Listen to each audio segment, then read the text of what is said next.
இந்த கிறிஸ்மஸ் கீத ஆராதனைக்கு வந்திருக்கிற எல்லாரையும் எங்களுடைய வாலிபர் ஐக்கியத்தின் சார்பாக உங்களை அன்புடன் வாழ்த்தி நாங்கள் வரவேற்கிறோம். இப்பொழுது எங்களுடைய சபை வாலிபர்கள் இது ஒரு பட்டிமன்றம் மாதிரி கிடையாது, ஒரு விவாத மேடையும் கிடையாது. இது ஒரு ஆண்டவருடைய நாமத்தை பற்றி ஒரு சின்ன ஒரு ஸ்பீச் நாங்க பண்ண போறோம். அதாவது ஆண்டவராக இயேசு கிறிஸ்துவுக்கு வேதாகமத்துல சொல்லியிருக்கு 1000 நாமங்கள் அப்படின்னு சொல்லியிருக்கிறாங்க. இப்ப நம்ம ஆண்டவர் நல்லவர், வல்லவர், சமாதானத்தின் தேவன், அவர் சந்தோஷத்தின் தேவன் அப்படிப்பட்டதெல்லாம் சொன்னா கூட வேதாகமத்துல ஏகப்பட்ட நாமங்கள் ஆண்டவருக்கு கொடுக்கப்பட்டிருக்கு. யெகோவா ஷாலோம், யெகோவா ஷம்மா, யெகோவா ரூவா, யெகோவா ரஃபா இப்படின்னு சொல்லி எபிரேய பாஷையில ஏகப்பட்ட நாமங்கள் ஆண்டவருக்கு கொடுக்கப்பட்டிருக்கு. அது எல்லாத்துக்கும் ஒவ்வொரு பேரு உண்டு. சில இடத்துல அவர் சமாதானத்தின் தேவன், சில இடத்துல அவர் நித்தியத்தின் தேவன், சில இடத்துல அவர் ரட்சகர், சில இடத்துல அவர் இந்த உலகத்தை மீட்க வந்த தேவ ஆட்டுக்குட்டி அப்படி சொல்லி போட்டிருப்பாங்க. அப்படிப்பட்ட நாமத்தை தான் இப்ப நாங்க பேச வந்திருக்கிறோம். ஆண்டவராக இயேசு கிறிஸ்து இந்த உலகத்துல 2025 வருடங்களுக்கு முன்பாக ஒரு சின்ன குழந்தையா அந்த உலகத்துல வந்தாரு. அவர் வருவதற்கு கிட்டத்தட்ட 400 வருடங்களுக்கு முன்பாக, அதாவது இயேசு கிறிஸ்து இந்த உலகத்துல பிறந்து 2025 வருடம் ஆயிப்போச்சு. அவர் 2025 வருடங்களுக்கு முன்பாக பிறப்பதற்கு 400 வருடங்களுக்கு முன்பாக ஏசாயா அப்படிங்கிற ஒரு தீர்க்க தரிசன் என்ன பண்ணாரு, இந்த உலகத்துல ஒரு பாலகன், ஒரு குழந்தை பிறக்கும், ஒரு குமாரன் என்ன பண்ணப்படுவாரு, கொடுக்கப்படுவாரு. அவர் நாமம் எப்படிப்பட்ட நாமமா இருக்கும்னா, அவர் அதிசயமா இருப்பாங்க, அவர் ஆலோசனை கொடுக்கக்கூடியவரா இருப்பாரு, அவர் சமாதானத்தின் தேவனா இருப்பாரு, அவர் நித்தியத்துக்கெல்லாம் பிதாவா இருப்பாரு அப்படின்னு சொல்லி ஆண்டவரை பத்தி அந்த ஏசாயா தீர்க்க தரிசி ஆண்டவர் பிறக்கிறதுக்கு கிட்டத்தட்ட 400 வருடங்களுக்கு முன்பாக அவரை பத்தி அவருடைய இதை சொன்னதா நம்ம வேதத்துல பார்க்கிறோம். இப்போ அதுல இப்ப முதலாவதாக ஆண்டவருடைய நாமம் அவர் அதிசயமானவர் அப்படிங்கிற தலைப்புல அருமையான தம்பி மோகன் அவர்கள் இப்பொழுது உங்க முன்பாக தன்னுடைய வாதத்தை வைப்பார். எல்லாரும் கைகளை தட்டி அவர்களை வரவேற்போம். தேவனுக்கு மகிமை உண்டாவதாக. வந்திருக்கிற அனைவருக்கும் எங்கள் சார்பாகவும் எங்கள் சபையின் சார்பாகவும் கிறிஸ்துமஸ் நல்வாழ்த்துக்களை தெரிவித்துக் கொள்கிறோம்.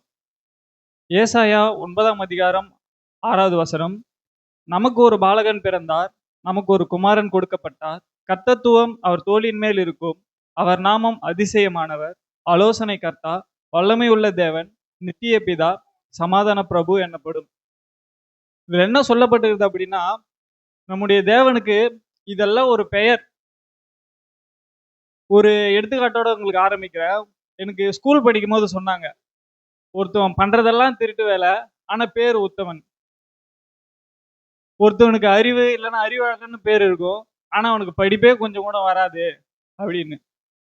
ஒருத்தவனுக்கு மண்ணாங்கட்டின்னு பேர் இருக்கும், ஆனா அவன் ரொம்ப நல்லா படிப்பான்டா அப்படின்னு சொல்லுங்க. இதோட ஒரு விஷயம் எங்க ஊர்ல ஒண்ணு, ஒருத்தர் பேர் இயேசு, கிறிஸ்டின் தான் அவரு. அண்ணனுக்கு குடிக்கிற பழக்கம் உண்டு, வீக்கெண்ட் ஆனா கார்னர்ல உட்காந்து சீட்டு கட்டு எல்லா பழக்கமும் உண்டு. அவருக்கு பேரு இயேசு. இப்ப யாருன்னா ஒருத்தவங்க இயேசுவை பத்தி தெரிஞ்சவங்களும் தெரியாதவங்களும் எல்லாருக்குமே அண்ணா உங்க பேரு என்னன்னு, இயேசுப்பா என் பேரு. வெளியில சொல்லனாலும் மனசுல என்ன நினைப்பாங்க, கட்டாடுறாரு, இது மாதிரி குடிக்கிற பழக்கம் இருக்கு, பேரை பாத்தியா இயேசுவா. அப்ப இயேசு என்பவர் உண்மையுள்ளவர், பரிசுத்தமானவர் என்று எல்லாருக்குமே தெரிஞ்சிருக்கு. அவரோட பேரை வச்சுக்கிட்டு இந்த வேலையை பார்க்கலாமான்ட்டு சொல்லலனாலும் யோசிப்பாங்களா மாட்டாங்களா? கண்டிப்பா யோசிப்பாங்க. அப்ப இந்த உலகம் நம்ம கிட்ட என்ன எதிர்பார்க்குது அப்படின்னா, நமக்கு ஒரு பேர் இருக்கு அப்படின்னா அந்த அர்த்தத்துக்குரிய செயல் கிரியை நம்ம கிட்ட இருக்கணும். அப்படிதானே? இப்போ ஏசாயா தீர்க்கதரிசி என்ன சொல்றாரு அப்படின்னா, அவரோட பேர் அவரோட நாமம்னா தமிழ், தூய தமிழ்ல பெயர். அவரோட பெயர் அதிசயமானவராம், ஆலோசனை கர்த்தர், வல்லமையுள்ள தேவன், நித்திய பிதா, இப்படி எல்லாம் இருக்கு. இதுல அதிசயமானவர் நாம பாக்குறோம். இப்ப பைபிள்ல அவர் எங்கெல்லாம் அதிசயம் செஞ்சாரு, யாருக்கெல்லாம் செஞ்சாரு, எதனால செஞ்சாரு அப்படின்றதெல்லாம் நம்ம பார்க்கிறோம்.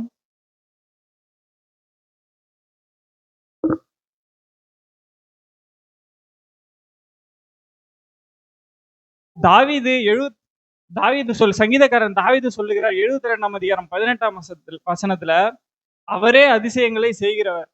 அதே தாவீது இன்னொரு இடத்துல நிறைய இடத்துல சொல்லியிருக்காரு. நான் குறிப்பிட்ட ஒரு 2 இடத்த காமிக்கிறேன். 77ஆம் அதிகாரம் 14ஆம் வசனம், அதிசயங்களை செய்கிற தேவன் நீரே.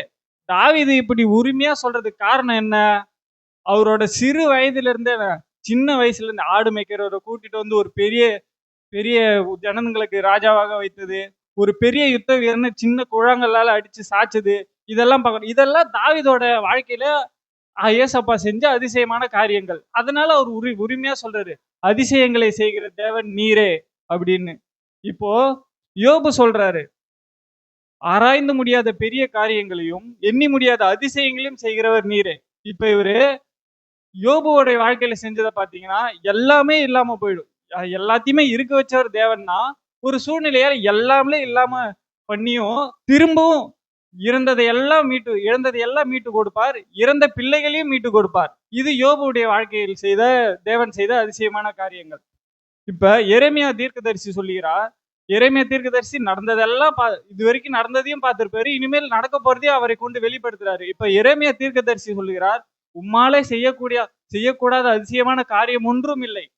அப்ப அவருக்கு தெரியுது தேவனால கூடாத காரியம் ஒன்றும் இல்லை. ஏன்னா இது வரைக்கும் நடந்ததையும் பார்த்திருக்காரு, இனிமே நடக்க போறது அவரை கொண்டு வெளிப்படுது. அதனால எரேமியா உரிமையா சொல்றாரு.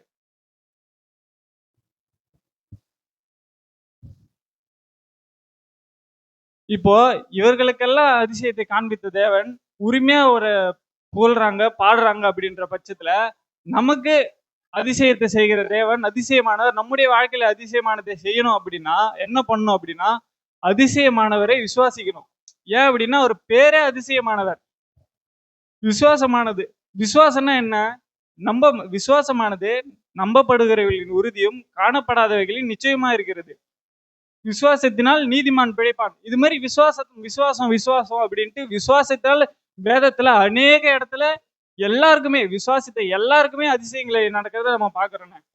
இப்போ ஆண்டவர் செய்த அநேக அதிசயமான காரியங்கள்ல இப்ப குறிப்பிட்ட நமக்கு புரியுற மாதிரி சொல்லணும்னா வச்சுங்களேன், கானா ஒரு கல்யாணத்துல ஆண்டவர் செய்த முதல் அற்புதமான காரியமா பாக்குறோம் வேதத்துல. கானா ஒரு கல்யாணத்துல திராட்சரசம் தீர்ந்து போன பின்பு இவர்கிட்ட வராங்க.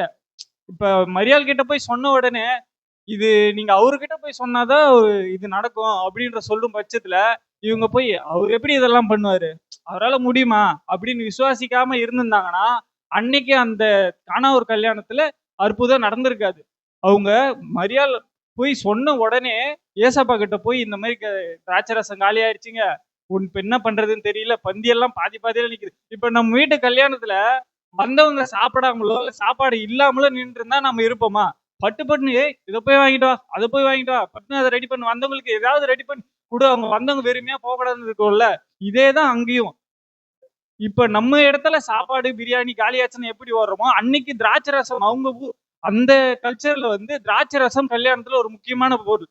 திராட்சை ரசம் இல்லைன்னா அந்த கல்யாணம் சிறப்பாகவே இருக்காதுன்ற மாதிரி அவங்க இப்ப திராட்சை ரசம் காலி ஆயிடுச்சு, ஆண்டவர்கிட்ட நிக்கிறாங்க. போய் எப்பா எல்லாத்துலயும் கச்சாடியில எல்லாம் தண்ணி நிரப்புங்க அப்படின்னு சொன்னதும்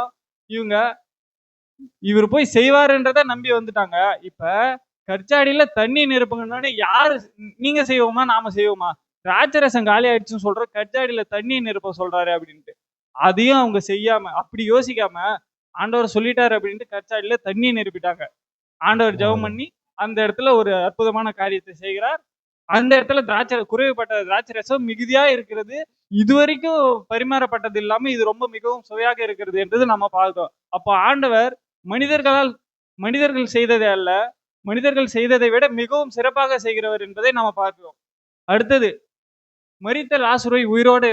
இப்பெல்லாம் பாத்தீங்கன்னா ஹாஸ்பிட்டலுக்கு போய் வியாதியா போயிட்டு திரும்ப வர்றதே பல பெரிய அதிசயமான காரியமா இருக்கும்போது இறந்து போன ஒருத்தர் அன்னைக்கு உயிரோடு எழுப்பினதை நம்ம பாக்குறோங்க. ஆமா. என்ன அப்படின்னா, மார்த்தாள் மரியாள்னு 2 பேர் இருக்காங்க.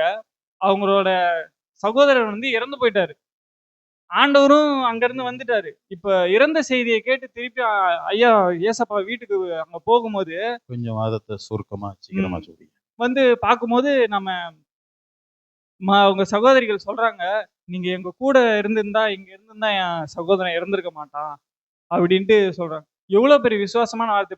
ஏசப்பா கூட இருந்தா இறந்து போன லாசரு இறந்திருக்கவே மாட்டாராம். நீங்க நீங்க இருந்திருந்தா இவரு உயிரோட தான் இருந்திருப்பாரு. நீங்க போனீங்களே, ஏன் இப்படி விட்டுட்டு போயிட்டீங்கன்ட்டு அழுவுறாங்க. உடனே அவரு என்ன அற்புதத்தை செய்றாரு. அங்க இறந்து போன லாசருவை மீண்டும் உயிரோட கொண்டு வரதை பார்க்கிறோங்க. இப்ப இதுல இருந்து என்ன தெரியுது அப்படின்னா, அதிசயத்தை காண்பிப்பதற்கு, அதிசயம் நம் வாழ்வில் நடப்பதற்கு என்ன முக்கியமானதா இருக்கிறது விசுவாசம். ஆண்டவர் கண்டிப்பா செய்வாரு. லேட் ஆனாலும் பரவால்ல. அது லேட் ஆனாலும் சரியான ஒரு ஃபைனல் வந்து மிகவும் சிறப்பாக தான் இருக்கும்னு நம்பிக்கையோட காத்திருக்கும் பட்சத்துல, ஒரு நாள் நமக்கு மிக அருமையான பதில் தான் கிடைக்கும். ஒரு காத்திருப்புக்கும், விசுவாசத்துக்கும் ஒரு எக்ஸாம்பிள் எங்க வீட்ல நடந்தத சொல்றேனே. நாங்க எங்க அம்மா தான் முதல்ல ரட்சிக்கப்பட்டாங்க. நான் 5த் ஸ்டாண்டர்ட் படிக்கும்போது, எங்க அம்மா ரட்சிக்கப்பட்டு சர்ச்சுக்கு போகும்போது, எங்க அப்பா அதிகமா குடிப்பாரு. எங்க அம்மா சின்ன வயசுலேருந்து நாங்க சின்ன வயசுல இருக்கும்போது அப்பா குடிக்கிறாருன்னு சொல்லிட்டு எங்கள ஜெபம் பண்ண சொல்லுவாங்க. நாங்க பெருசா பண்ண மாட்டோம். அம்மா எங்க வீட்டுக்காரர ரட்சிங்க, குடியிலிருந்து மீட்டுக் கொள்ளுங்க அப்படின்ட்டு ஜெபம் பண்ணே வந்தாங்க. எங்க அம்மா விசுவாசத்த விட்டிருந்தாங்க, இல்ல காத்திருப்ப முடிச்சிருந்தாங்க அப்படின்னா, அது நடந்திருக்காது. எங்க அப்பா குடிக்கிறத எப்ப விட்டாரு அப்படின்னா, இந்த வருஷம் ஜனவரில தான். எப்படி அப்படின்னா, அதுக்கு அப்பா எப்பவுமே வியாபாரம் முடிச்சுட்டு தண்ணி குடிக்கிறதுக்காக பக்கத்து ஊருக்கு போவாரு. போற வழியில ஆக்சிடென்ட் ஆயிடுச்சு. எலும்பெல்லாம் ஃப்ராக்சர் ஆயிடுச்சு. அப்பா அடிபட்டு 1 1/2 மாசம் பெட்ல இருந்துட்டாரு. இப்ப அம்மா இத்தன வருஷம் பண்ண ஜெபத்துக்கு அன்னைக்கு தான் பதில் கிடைக்க போதுன்னு எங்களுக்கு தெரியல. அப்பா கொஞ்சம் ரெக்கவர் ஆயிட்டு வரும்போது, "நான் குடிக்க போயிட்டு தானே கீழ விழுந்தேன். இதுக்கப்புறம் குடிக்கவே மாட்டேன்" அப்படின்னு சொல்லிட்டு குடிய நிறுத்திட்டாரு. ஆண்டவர் இதிலிருந்து தான் என்ன மீட்டுக் கொள்றாரு அப்படின்னு சொல்லிட்டு, இப்ப நாங்க அப்பாவுக்கு அடிபட்டுருச்சே அப்படின்ட்டு நாங்க கவலைப்பட்டிருந்தோம். "ஏன் ஆண்டவரே இப்படி இத்தன வருஷம் பண்ணோமே ஜெபத்த கேட்கலையே" அப்படின்னு இருந்தா, அதுக்கு சரியான முறை இல்ல. ஆனா அந்த அடிபடுற சிச்சுவேஷன்ல இருந்து தான் அப்பாவுக்கு புரிய வச்சு மீட்டு கொண்டு வந்தாரு. அதனால காலதாமதமாகலாம், சூழ்நிலை வேற மாரி போகலாம். ஆனா ஆண்டவர் கண்டிப்பா ஒரு ஒரு காரியத்திலும் நம்ம தீமையாக நினைக்கிற காரியத்திலுமே நன்மையாக அதிசயங்களை செய்கிற தேவனாய் இருக்கிறார். எம்முடைய வாழ்விலே செய்த அதிசயங்களை உங்களுடைய வாழ்விலே செய்வார். அதுக்கு உண்மையான விசுவாசத்தோடு காத்திருப்போடு இருப்பீர்களானால், நீங்கள் இதைவிட பெரிய பெரிய அதிசயங்களை பார்ப்பதற்கு தேவன் உங்களுக்கு கிருபை செய்வார். ஆமென். நன்றி. ஆமென். எல்லாரும் கைகளை தட்டுவோம். ஓகே. ரொம்ப அதிசயத்தை செய்கிற கர்த்தர்ன்னு சொல்லி நம்ம பார்த்தோம். 2 உதாரணத்த எடுத்து சொன்னாரு. அதெல்லாம் வந்து உண்மையிலே வந்து ரொம்ப மிராக்கிள். அடுத்து ஆண்டவருடைய நாமம் எப்படிப்பட்ட நாமம்? வல்லமை உள்ள அவர் தேவன். அவர் வல்லமை உள்ள தேவன் சொல்லி பேசுவதற்காக நம்ம முன்பாக ஐசக் இப்பொழுது தன்னுடைய உரையை ஆற்றுவார். உங்களுடைய கருத்துக்களை கொஞ்சம் சுருக்கமா சொன்னீங்கன்னா நல்லா இருக்கும். தேவனுடைய பரிசுத்த நாமத்துக்கு மகிமை உண்டாவதாக. அண்ணன் முன்னாடியே சொல்லிட்டாரு எல்லா அறிமுகமும், அதனால சொல்ல தேவையில்ல. இப்போ வல்லமுள்ள தேவன் சொல்லியிருக்கிறாங்க. வல்லமையுள்ள தேவன்னா அவர் வார்த்தையிலேயே வல்லமை இருக்கு. பூமியை உண்டாக்குனது கர்த்தர் கர்த்தரால் ஒன்றும் சாத்தியம் இல்லாதவர் தான். அவர் வார்த்தையிலேயே எது வேணாலும் சொன்னாரு. அண்ணன் சொன்னாரு லாசருவ மரித்த லாசரு உயிரோட எழுப்பினாருன்ட்டு. உயிரோட எழுப்பின லாசரு அவர் போய் வாப்பா எந்திரிச்சு வாப்பா கையை பிடிச்சி தூக்குனாரா? இல்ல. அவர் வெளியில இருந்தாரு. இவர் அங்கிருந்து லாசருவே எந்திரிச்சு வான்னாரு. அந்த வார்த்தைக்கு வல்லமைனால தான் அவர் எந்திரிச்சு வெளியே வந்தாரு. அந்த வார்த்தைக்கு அவ்வளவு வல்லமை இருக்கு. சூரியன், சந்திரன் எல்லாத்தையும் வார்த்தையில தான் உண்டு பண்ணினாரு இயேசுநாதர். அவர் ஒன்றும் கையிலையும் அப்புறம் கொத்தனார் கூட்டின்னு வந்து செய்யல. அவர் ஒன்றும் சூரியனை சந்திரன்லாம் அளவு எடுத்து வந்து வார்த்தையில சந்திரன் உண்டாக்குறது, சூரியன் உண்டாக்குறதுனோடனே சூரியன் உண்டாகுச்சு, சந்திரனும் உண்டாகுச்சு. அவர் என்ன வடிவம் எதனா கொடுத்தாரா? இப்படிதான் இருக்கணும் நீங்கன்ட்டு. உண்டாகுனா உண்டாயிடுச்சு. அதுக்கப்புறம் தேவன் தான் மனிதர்களும் கால சூழ்நிலை அவரோட வார்த்தையில தான் இருக்கு. அவர் வார்த்தையில இருக்கிறதுனாலதான் அது இப்போ இயங்குது. இப்ப கடல் வந்து இப்ப இருக்கு. கடல் வந்து பைபிள்ல சொல்லப்பட்ட கடலுக்கு வந்து தூதர்களை காவலுக்கு வச்சிருக்காருன்னு அவரா இருக்காரு வந்து அங்க. அவர் வார்த்தை அங்க இருக்குது. அங்க வார்த்தை இருக்கிறதுனால தான் கடல் அங்க இருக்குது. அவர் கொஞ்சம் நகர்னானா கடல் மொத்தம் காலி பண்ணிடும் நம்மள. அதுதான் அவர் வார்த்தைக்கு வல்லமை இருக்குது. அநேக இடங்கள்ல பிசாசுகளை ஓட்டுறாரு. அவர் ஒன்னும் அடிக்கிறதுக்கோ ஒன்னும் துரத்திக்கிட்டு எல்லாம் போல. போனா போயிடுது. அந்த வார்த்தைக்கு இருக்கிற வல்லமை தேவனுக்கு மட்டும்தான் இருக்குது. தேவனுடைய வல்லமை வந்து மனிதர்கள் வாழ்க்கைக்கு ரொம்ப முக்கியம். மனிதர்கள் பிறப்பிற்கும் நேரத்தில் தோன்றும் தேவனுடைய வல்லமை காட்டுகிறது. அவர் வந்து பிறக்கும் போதே தாயின் கருவுல உன்னை தெரிஞ்சிருக்கிறேன்னா அவர் வந்து நாங்க தங்கியிருக்கிறார வந்து அங்க. அவர் வார்த்தையில தான் பாக்குறாருங்க. நீ எங்க என்ன பண்றியோ அந்த வார்த்தைகளை ரொம்ப உன்னிப்பா கவனிப்பாரு. அவர் வார்த்தைக்கு ஒரு வல்லமை இருக்கு. 1 கொரிந்தியர் 1:24 சொல்றாரு, தேவனுடைய வல்லமை கிறிஸ்துவாய் இருக்கிறது. கிறிஸ்துவுக்கும் தேவனுடைய வல்லமை கிறிஸ்துவா இருக்குது. அந்த பேருக்கும் அந்த வார்த்தைக்கு இருக்கிற வல்லமை ரொம்ப அதிகமா இருக்குது. நம்ம செய்ய முடியாத காரியங்களை கூட செய்வார். தேவனால் முடியாது, மனிதனால் நம்பவே முடியாது முதல்ல. தேவனால் முடியாது, என்னைக்குமே மனிதனால் நம்ப முடியாது. ஏன்னா அது தேவன்ன்றது அப்பாற்பட்ட விஷயமான காரியம் அது. கடவுளுக்கு விஷயம். ஓகே, ரொம்ப நன்றி. கைகளை தட்டி உற்சாகப்படுத்துவோம். அவர் வல்லமை உள்ள தேவன். தம்பி ரொம்ப அருமையா சொன்னாரு. அவர் வார்த்தைக்கு என்னது உண்டு? வல்லமை உண்டு. அவர் வார்த்தையினால் அந்த உலகத்தை என்ன பண்ணாராம்? படைச்சாரு. சூரியனை படைச்சாரு, சந்திரனை படைச்சாரு. உலகத்துல உள்ள எல்லாத்தையும் அவர் வார்த்தையினால், அவர் வார்த்தைக்கு மிகப்பெரிய வல்லமை உண்டுன்னு சொல்லி ரொம்ப பேசினாங்க. இப்ப அடுத்தபடியாக அவருடைய அடுத்த நாமம் நித்திய பிதா. அவர் நித்தியத்துக்கு பிதா. இந்த உலகத்தோடு நம்முடைய வாழ்க்கை முடிய போறதில்ல. நித்தியமா அவரோடு நம்ம வாழணும். அவர் நித்தியத்துக்கு பிதான்னு சொல்லி தன்னுடைய கருத்தை வழங்குவதற்காக தேவசுதன் இப்பொழுது முன்பாக தன்னுடைய கருத்தை வழங்குவார். அடுத்த தலைப்பு நித்திய பிதா. ஏசாயா 9 சொல்லப்பட்டிருக்கிறது, நமக்கு ஒரு பாலகன், நமக்கு ஒரு குமாரன் கொடுக்கப்பட்டார், அவர் நாமம் அதிசயமானவர், ஆலோசனை கர்த்தா, வல்லமையுள்ள தேவன், நித்திய பிதா, சமாதான பிரபு. உலகத்துல பாவம் அதிகமா இருந்தது. கிறிஸ்துமஸ் என்பது என்ன? கெட்டு போனவர்களை ரட்சிப்பதற்காகவே தேவகுமாரன் வெளிப்பட்டார். அவர் வந்தாரு, மரிச்சார், நம்முடைய பாவங்களுக்காக அவர் ரத்தம் சிந்தினாரு, நமக்காகவே மரித்தாரு. நமக்காக மரித்து 3ஆம் நாளில் தமது வல்லமையினால உயிரோடு இருந்து இன்று நித்திய பிதாவாக இருக்கிறார். அவருக்கு அழிவே கிடையாது. அவருக்கு நிகரானவர் ஒருவரும் இல்லை. நித்தியம் என்பது பரலோகம். பூமியில மனிதர்களுக்கு எல்லாருக்கும் ஒரு நாள் மரணம் உண்டு. அவர்கள் மரித்து அவங்க நியாய தீர்ப்பு அடைந்து ஒரு நாள் நித்தியத்திற்குள்ள பிரவேசிப்பாங்க. நித்திய பிதா பரலோகத்துல வீட்டில் இருக்கிறாரு. நித்திய ஸ்தலமாகிய பரலோகத்துல இருக்கிறாரு. நம்முடைய எல்லாருமே இங்க எல்லாருக்குமே ஒரு நாள் நம்ம எல்லாருமே ஆண்டவரோடு கூட நித்தியமாக வாழ போகிறோம். இதுதான் நித்திய பிதா.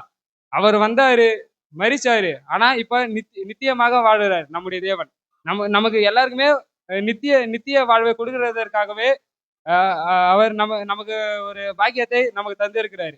அதனால நம்ம எல்லாருமே ஒரு நாள் நித்தியமா ஆண்டவரோடு கூட சந்தோஷமா வாழ போகிறோம். ஆமென். எல்லாரும் கைகளை தட்டுவோம். அவர் நித்தியத்துக்கெல்லாம் பிதா. ஆமென். இந்த உலகத்தோடு நம்முடைய வாழ்க்கை முடிய போறது கிடையாது. அந்த உலகத்துக்கு பிற்பாடு ஒரு வாழ்க்கை இருக்கு அப்படின்றது எல்லாருமே தெரிஞ்சதுதான். அந்த நித்தியத்துக்குள்ளால நம்ம போனோம். அப்படிப்பட்ட நாமமும் அவருக்கு இருக்குது. அடுத்து கடைசியாக அவர் சமாதானத்தின் பிரபு அப்படின்னு சொல்லி தன்னுடைய வாதத்தை வைப்பதற்காக ஆண்ட்ரூஸ் இப்போ உங்க முன்னாடி வரப்ப அவர் சமாதானத்தின் பிரபு அப்படிங்கிறத தன்னுடைய கருத்தை வெளிப்படுத்துவார். ஏசாயா 9:6 கூறப்பட்டபடி, நமக்கு ஒரு பாலகன் பிறந்தார், நமக்கு ஒரு குமாரன் கொடுக்கப்பட்டார், கர்த்தத்துவம் அவர் தோளில் இருக்கும், அவர் ஆலோசனை வல்லமையுள்ள பிதா, நித்திய பிதா, சமாதான பிரபு. இதுல இருந்து எனக்கு கொடுக்கப்பட்ட தலைப்பு சமாதான பிரபு. சமாதானம்னா என்ன? சமாதானத்தோட உண்மையான அர்த்தம் யோவான் 14:27 ஆண்டவரே சொல்லிட்டு போயிருக்காரு, என்னுடைய சமாதானத்துக்கு உங்களுக்கு கொடுக்கிறேன், உலகம் கொடுக்கிற பிரகாரம் நான் உங்களுக்கு கொடுக்கவில்லை. இந்த உலகம் வர சமாதானம் தற்காலிகமானது. 2 பேர் அடிச்சுப்பான், 1 hour கழிச்சு ஒன்னாயிடுவான், திருப்பி நாளைக்கு அடிச்சுப்பான். அது சமாதானம் தற்காலிகமாக தான் இருக்கும். ஆனா கர்த்தர் கொடுக்குற சமாதானம் நம்ம நிரந்தரமா இருக்கும். ஏன்னா இப்ப 2 பேரும் சண்டை போட்டு சேர்ந்துருவானுங்க, என்னைக்காவது ஒரு சின்ன பிரச்சனை இருந்தா கூட திருப்பி வச்சுப்பாங்க. ஆனா நம்ம தேவனுக்கு உண்மையா இருந்து நமக்கு அவர் கொடுக்குற சமாதானம் நம்ம திருப்பி ஒரு பிரச்சனை வருது, என்ன சூழ்நிலை காலநிலை மாறினாலும் நமக்குள்ள இருக்க அந்த சமாதானம் என்னைக்குமே மாறாது. சமாதானம் எவ்வாறு நமக்கு கிடைக்கும்? பாவங்களை விட்டு மனம் திரும்பி அவரோட வார்த்தையை கீழ்ப்படிவதன் மூலமா நமக்கு சமாதானம் கிடைக்கும். சரி, சமாதானத்தை வச்சு சமாதானத்தை என்ன பயன்? சமாதான பயன் இருக்குது. சமாதானம் பண்ணுகிறவர் பாக்கியவான்கள், அவர் தேவனுக்கு பிரியமானவர்கள். பயம் கவலை எல்லாம் குறையும், உறவுகள் சீராகும், நமக்கு என்னைக்குமே ஒரு நிம்மதியான இது இருக்கும். சமாதானத்தை என்னைக்குமே விட்டு கொடுத்துடக்கூடாது. பிலிப்பியர் 4:7 சொல்ல, தேவ சமாதானத்தை உங்கள் இதயம் சிந்தையோ கர்த்தருக்குள்ள காத்துக்கோங்க. நம்ம சமாதானத்தை விட்டுட்டுலாம் வச்சுக்கோங்களேன், சமாதானமே இல்லாத ஒரு வாழ்க்கையாயிடும். சும்மா ஒரு சின்ன தொட்டத்துக்கெல்லாம் சண்டை வரும், ஒரு நிம்மதியா தூங்க கூட முடியாது, சாப்பிட முடியாது, எங்க போனாலும் அது பத்தி இது பத்தி புலம்பினே இருப்போம். நம்ம அதனால சமாதானத்தை எப்பயும் நம்ம காத்துக்கணும்னா தேவனுக்குள்ள வச்சு காத்துக்கணும். நம்ம சமாதானத்தை யாருக்காக எதற்காக விட்டுறக்கூடாது. இவன் சொல்றான் அவன் சொல்றான்ட்டு அவன் பேச்சு கேட்டு இவன் பேச்சு கேட்டு செய்யறதுனால நமக்கு எந்த ஒரு பயனும் வரப்போதில்லை. கர்த்தருக்குள்ள நம்ம சமாதானத்தை பத்திரமா வச்சு பார்க்கலாம். இது சமாதானம் சமாதானம் இல்லை. சமாதானம் இன்னைக்கு வந்து உங்களுக்காக கர்த்தர் சொல்ற சமாதானம்னா, உங்கள் பாரங்களை அவராண்ட வச்சுட்டு உங்க வாழ்க்கையை மறந்துட்டு இனி உங்க இதயத்தை திறப்பதன் மூலமா உண்மையான சமாதானத்தை நம்ம கண்டிப்பா அனுபவிக்கலாம். ஓகே, எல்லாரும் கைகளை தட்டுவோம். ரொம்ப அருமையா பேசுனாங்க. சமாதானம், நம்முடைய குடும்பத்துல சமாதானம் வேணும். நம்முடைய தொழில்ல, உங்களுடைய தொழில்ல, உங்க குடும்பத்துல, உங்க எல்லாத்துலயும் சமாதானத்தை வேணும்னா இந்த ஆண்டவர் தான் சமாதானத்தை கொடுக்கக்கூடியவரா இருக்கிறார். ஆமா, நல்லா அருமையா பேசுனாங்க. அவருடைய நாமத்தை குறிச்சு இன்னும் இதே போல ஆண்டவருடைய நாமம் அதிகமா இருக்குது. அந்த ஏசாயா, அந்த தீர்க்க தரிசனம் சொன்ன அந்த அதிசயமானவர், ஆலோசனை கர்த்தர், வல்லமையுள்ள தெய்வம், நித்திய பிதா, சமாதான பொருள், இந்த டாபிக்ல பேசின அன்பு சகோதரர்களுக்கு மறுபடியும் ஒரு முறை வாழ்த்துக்களை நாங்கள் தெரிவித்துக் கொள்கிறோம். ரொம்ப சந்தோஷம். எனக்கு ஒத்துழைப்பு கொடுத்த ஒவ்வொருவருக்கும் ஆண்டவராக இயேசு கிறிஸ்து நாமத்துல எங்க வாலிபர் ஊழியத்தின் சார்பாக கிறிஸ்துமஸ் நல்வாழ்த்துக்களை தெரிவித்துக் கொண்டு எங்களுடைய வாதத்தை முடிவு பெறுகிறோம். நன்றி, வணக்கம்.